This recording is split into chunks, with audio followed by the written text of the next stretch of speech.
Hey everyone, I'm Harley here at Peace Fans. Super exciting day today. I'm sitting here with Mike Levitt, who I've gotten to know over, it's been about like 2 years, I feel like, since you first reached out. Yep. Is picking up his, I should know this, 77? 78. 78, thank you. VW bus that we have converted to electric.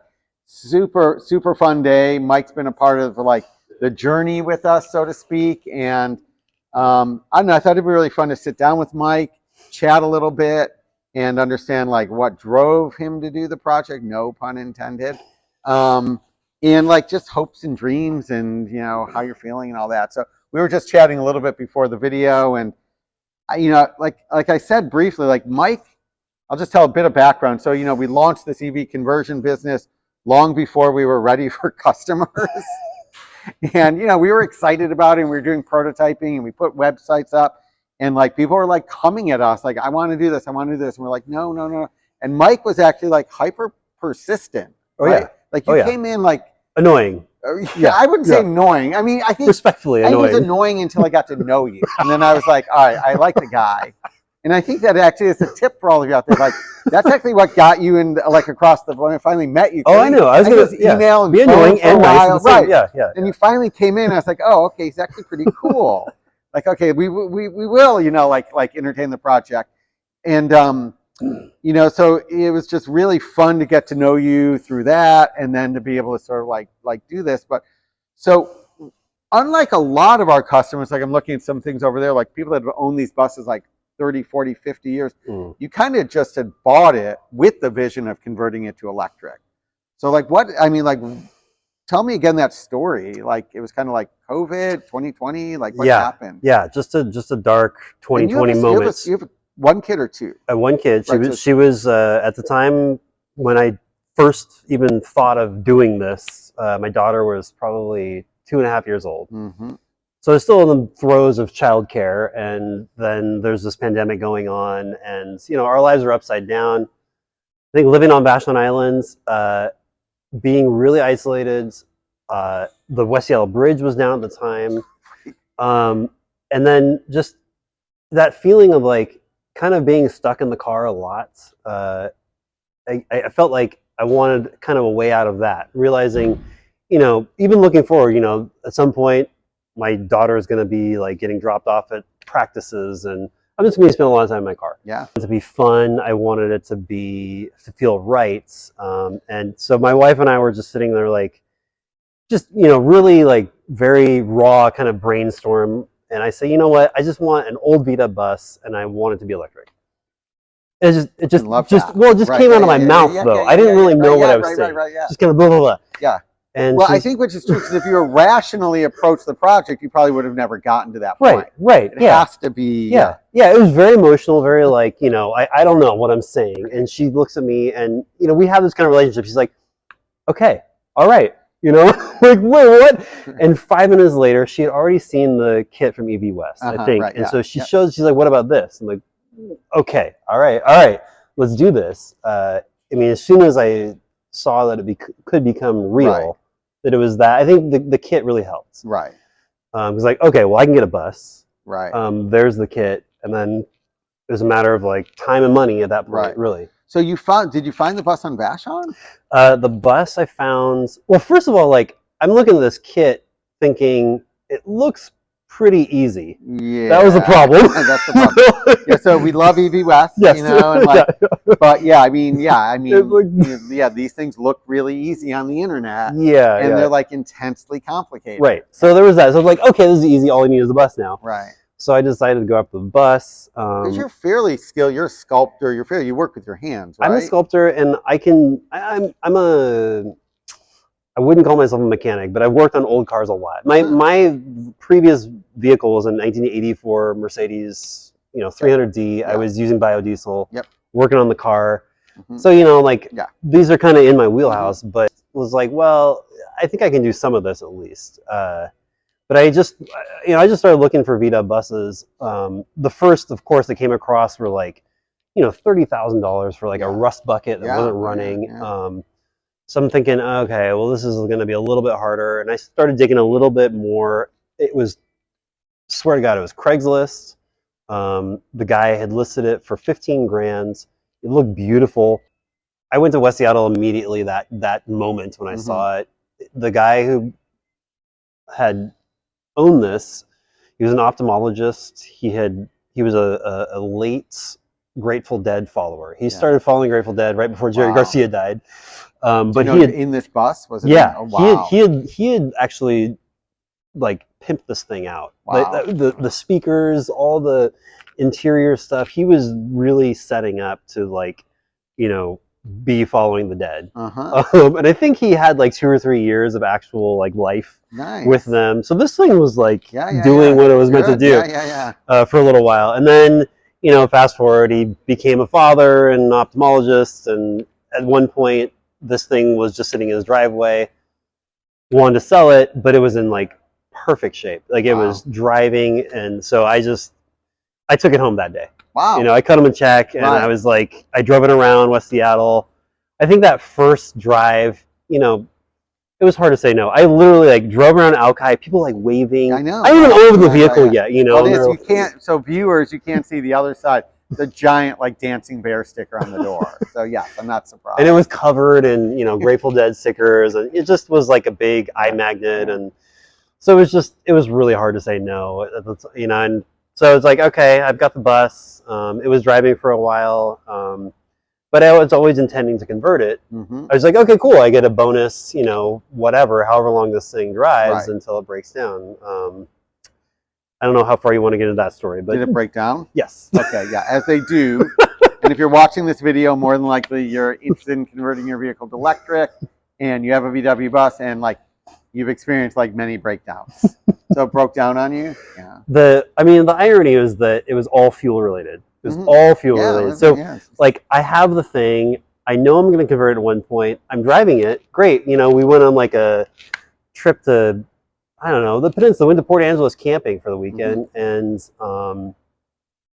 I think I had gotten moisture in the fuel tank at one point. And ever since that point, I was battling this whole like fuel thing, starter fluid, you know, just you know, I don't want to do any of this, and I'm doing it just to keep it alive. And then finally, so before it's driving now, the last moment this thing was driving, I'm sputtering motor oil because I'd blown a gasket, pulled over to the side of like the road on, you know, whatever, Highway 8 on the peninsula somewhere, and it was just I get out. The thing finally lost compression.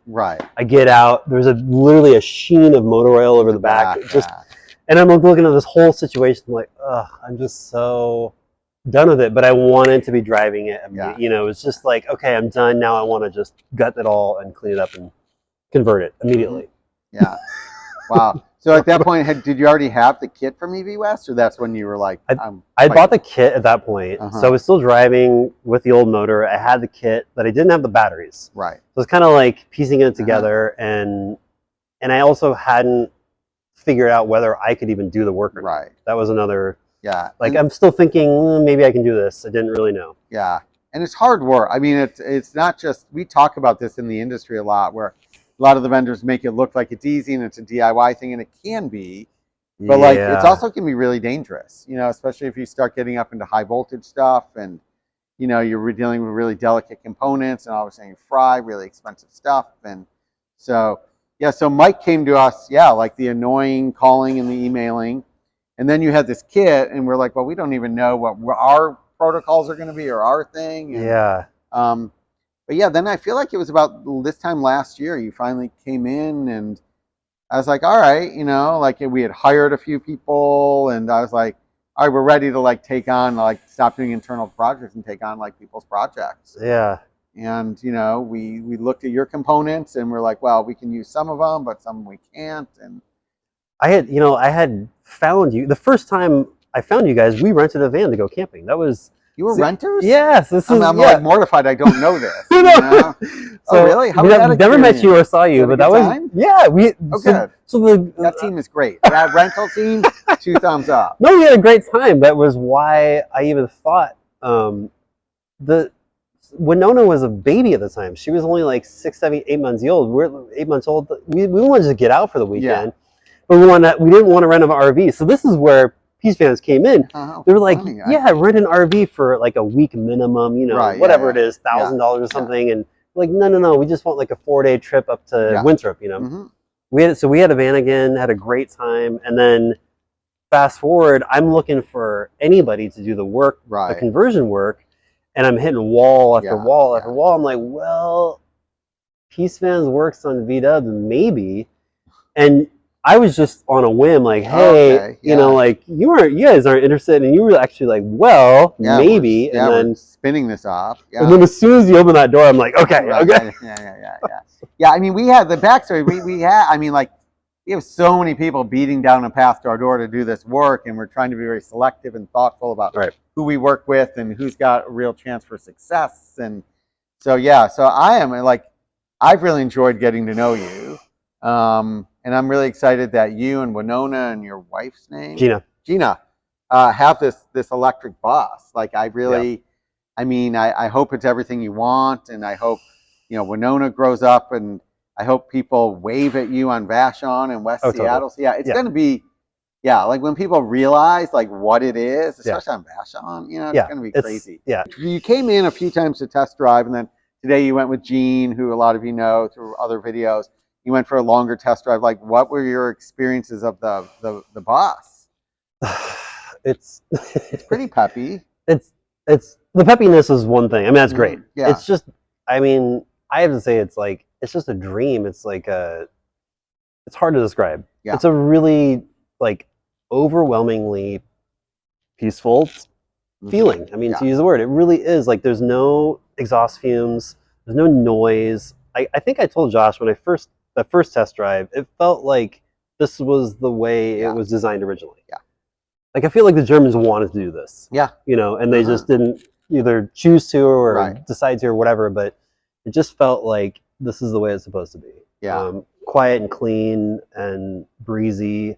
And then to have like my other part of this is my first vehicle was a 65 VW Beetle. That was the car I passed my driver's test on. So I have that whole like kind of history. And so when I got back in this thing, like a lot of that came back to me. So I have that, and then now with this, to just have this like sustainable old VW, it just, I don't know, it's really a lot of kind of dreams coming together. And that's like, I mean, you know, I'm looking over in the corner of the shop with other projects going on, and that's kind of, you know, our mission really is to, you know, reconnect people to, like, you had an experience in your 65 Beetle, but a lot of our customers own these from original, and they don't drive them anymore because there's no mechanics, or there's no, like, they're scared it's going to catch on fire. And to reconnect people to this like beautiful driving experience and make it, you know, reliable, safe, you know, peaceful. It's I mean, I'm like beyond thrilled. Yeah, me too. You know, like, my wife has a Leaf, or Bolts, or she has a Bolts. You know, like, my mom has a Tesla. I've been in electric vehicles, and they're fun. They're nice. You know, they have their own pleasure to it, but it's not. No, these are no, these are killer. Like, these are like, I mean, the joy. I mean, just the joy you're experiencing. It's hard to put into words, right? It's really hard to describe, but it's just like that perfect mix of, like, you know, this is the way cars are meant to be. This is how they're going to be in the future, but it's got this whole history and this past to it.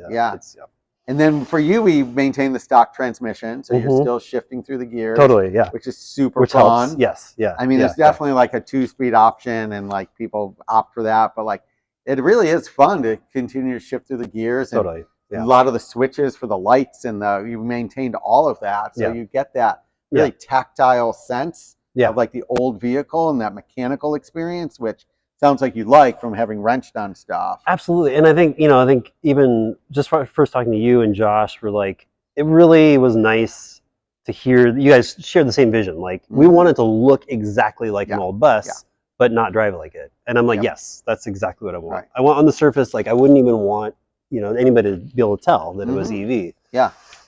So it's perfect that way. Right. So Winona's excited for a ride. Does she know? Does she understand? Oh yes. She's been asking. Yes. She wanted to get picked up from school today. We're not going to make that, but no, I'm sorry. Tomorrow. Well, I mean, it's really, like I said, the story is true. Like, Mike beat a path to our door, let him in. I'm really grateful. And I'm, grateful for your, I want to say patience, but we did prepare you that it was going to be a long project. But just thank you for the partnership. Like, it really, Peace Fence is a small business, and, knowing our customers and taking care of them and delivering this kind of joy. This is really why we work so hard. So to hear you so excited to pick up your bus, and I just can't wait for other people to pick up their electric projects. Like, this is like, people, this is such a dream business. Like, if you haven't called us and given us your deposit yet, like, hurry up, because like this shit's gonna fill up fast, and you could be as happy as Mike and as happy as me. So Mike, thank you so much. Good luck driving home. Like, I have no doubt, like, you're gonna, and we'll have the technical specs online on this. Like, it's a 10-pack of Tesla batteries, 120, 130, 140 miles range. There's the new heater in there, but you can read all about that on the website. But yeah, enjoy your drive back to Vashon, and you'll actually, like, I was thinking about this. I probably should this should be off the record. You'll be able to like use the heat without running the motor. Yeah. I was thinking about that. Yeah, it's cold in the ferry line. I'm waiting for the ferry, and yeah, exactly. Yeah, right. You're not going to have to be spewing exhaust gas while you're eating. Yes, a little detail. Totally. That's a big detail. Yeah. No, you're totally right, because if I was sitting in the old bus, wouldn't use it. I have to sit on idle just to keep the cabin You'd probably warm. be embarrassed. Yeah. And like, people would be like, that thing smells. Yeah. And now you just get to just sort of. So I'll be curious to hear what that experience is like, sitting in the ferry line with the electric heat going. And I think that's something that applies to all kinds of people, because there's, you're driving in Seattle, it's cold, it's wet, and like, you're sitting there waiting for something. Yeah. So yeah. Well, have a great time. I will. Thank you again. Thank you guys for joining us and listening to Mike's story. This is really one of my favorites. Just stay tuned, follow us on YouTube, check out all of our other videos, and have a great day.